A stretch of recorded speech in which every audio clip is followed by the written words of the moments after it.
నీకు తెలుసా, నాన్న అనే పలకరింపు కోసం వీడు కూడా ఆతృతగా ఎదురు చూస్తున్నాడు. రేపు కోర్టు తీర్పొచ్చాక మనం ఎలాగో కలిసే ఉంటాం, కలిసి కాపురం చేస్తాం. అప్పటిదాకా మన బిడ్డ హ్యాపీగా ఉండాలని, నాన్న స్పర్శ తనకి తెలియాలని అప్పుడప్పుడు వచ్చి నిన్నిలా పరామర్శిస్తూ ఉంటా. పరామర్శ?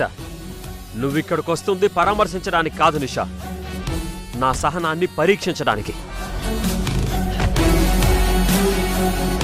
తొందరలోనే ఈ ఇంటి తలుపులు నీకు శాశ్వతంగా మూసుకుపోతాయి. నేను నీ జీవితంలోకి అడుగు పెట్టే ద్వారాలు మూయడం నీ వల్ల కాదు కిరణ్. ఎందుకంటే ఈ ఇంటికి అసలైన వారసుణ్ణి మోస్తున్నది నేను. ఆ ఉషకి లేని అర్హత నాకుంది.